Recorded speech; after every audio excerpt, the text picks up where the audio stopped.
In our previous survival world, we had an iron farm making us 10,000 iron per hour, and it was more than enough. But that world is now gone, and in our new world we want it even bigger and better. We made a goal to beat the previous iron farm by at least 3 times. That's odd. But it shouldn't be hard, we can just take the old design and duplicate it 3 times. But that's boring, so we have a way better and more compact design this time. From last time, I remember how annoying it was to deal with all the villagers. Since we had 96 of them, this time we need over 300 villagers. So before we did anything at all, we figured out if there even was a way to transport them easier. And this is what we came up with. A villager goes along on the railway and it drops him off to the right place. This easy system will definitely help us a lot and it seems to be reliable. Okay. First things first, we need to go and find a good location where to build the iron farm.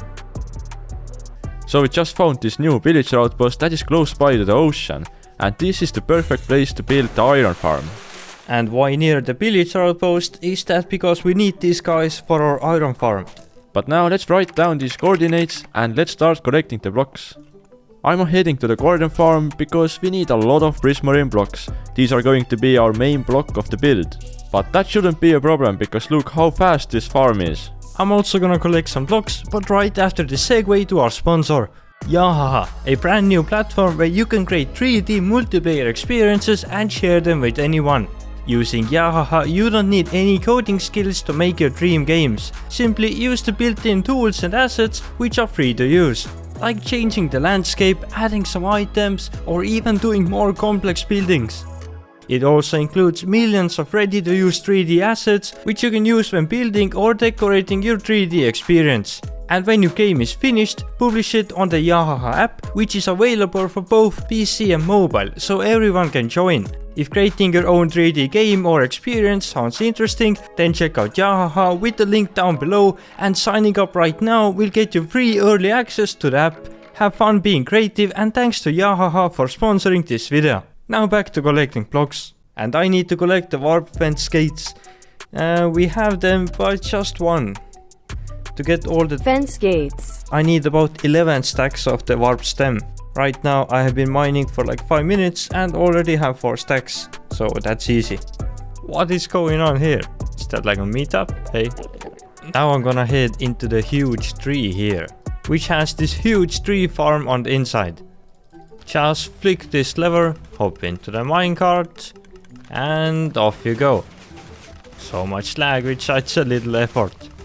I just AFK'd in the garden farm for 6 hours and now I'm crafting everything into the blocks. I already have 5 shulker boxes crafted full of prismarine bricks and I only need 6 more. That will give us a total of 19,000 prismarine bricks. All kinds of terracottas, check. When we came back from our adventures of getting the missing blocks, we met up in the storage room and collected the rest of the blocks from here. As one of the final items we need dispenser that we have only one of. I don't know about you guys, but it's always the dispenser block that we don't have. It's probably because it requires a bow to craft it. And now we have 9 of them. We're gonna need 5, so I'm gonna leave the 4 here. Then we headed back to the location we found before. Lauri went villager hunting and I started building a house for them. This is going to be their breeding station with a lot of beds. I decided to make it prettier than usual, so at least they get to enjoy being here. We're gonna need a lot of villagers in this build, about 336 of them. The nearest village was like 3000 blocks away, but I stole a couple of them and brought them to our construction site. To get all the villagers we need, all of these rooms need to be full of villagers. And an extra 140. So now, villagers, please start duplicating for us. As you might have noticed, we also have a ton of shulker boxes here that are all full of stuff that we need to build the new iron farm. While these guys breed, let's start building the farm. Today's color theme of the build will be turquoise, ocean, sky, smooth, baby blue.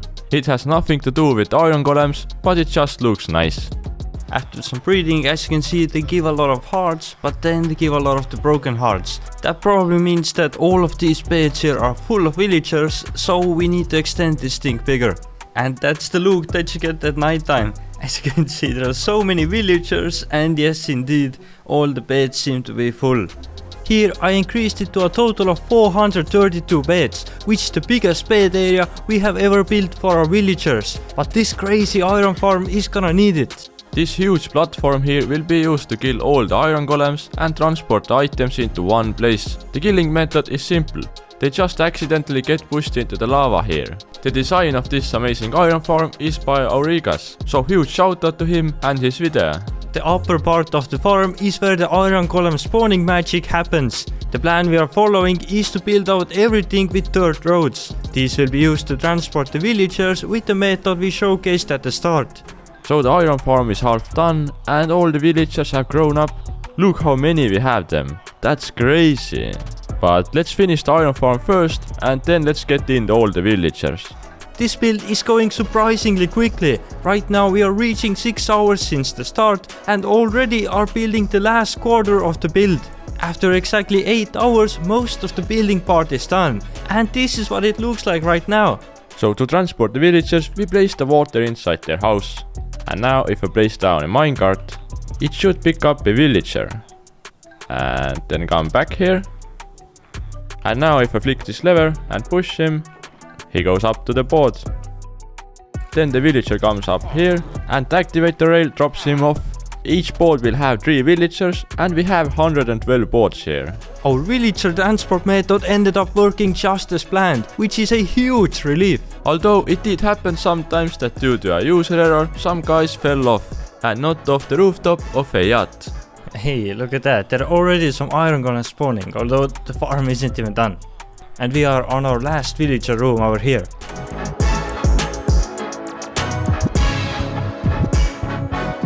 All the villagers are now in, but to make them produce iron, we need to scare them a bit. So let's bring in the bad guys, the villagers. Now supposedly if the villagers shoot enough, their bows will break or they will run out of arrows. Either way, they will become harmless and then we can transport them. And that is what villager disarming looks like, all shooting Robin. I really thought that their crossbows break easily within a couple of minutes, but no. It actually takes about 15 minutes for an unenchanted crossbow to break. We have 19 harmless villagers that are very friendly and cute. And now we are gonna take these friends into the iron farm. But before that, we had to build some small redstone systems that run this whole farm. Those systems basically enable or disable if the villagers can see the villager. So I just noticed that some of my villagers have turned into zombie villagers. So I will need to get some golden apples and heal those guys. Oh, and now I just realized what the problem is. So the mobs can spawn even on the block where the villagers are standing on. So I need to add a light to each one of those pods here. Otherwise all the villagers will be dead in a couple of days. Oh, and of course now that I got the items, they despawned. Great. Transporting all the 16 villagers went smooth like butter and took us 2.5 hours. What do you think about this farm golem? Have a look. We are farming you. Look, it's you. So the iron farm is almost done. We have all the villagers and pillagers in position and ready to farm the iron. But we are still missing the collection system. So let's build that. The collection area will also have a decoration which is a yellow cube. I think you can guess what it is. On the inside we have 4 composters to turn all the poppies into bone meal. And a redstone machine to put all the iron into shulker boxes. That's crazy. That is not all with the decorations. I also built a cool little statue of the iron golem, so you know from far away what is happening here. That's even crazier. And to make things even more clear, I added a sign to the iron golem's hand that says Iron Farm. Damn, that's so crazy. After 17 hours of building, the iron farm is finally ready. But you know what's funny? We haven't even tried it out. So I'm gonna flick this lever and the farm should turn on. Okay, I see them spawning. Oh, there are so many dropping. Well, it definitely works.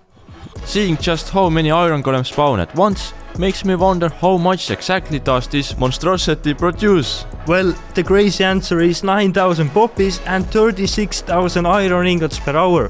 So about 21 shulker boxes of iron every hour. That's crazy, bro. I wanna know how much your guys' iron farm produces in the comments below. And the craziest thing is that this survival series is over. See ya, bye! See ya, bye!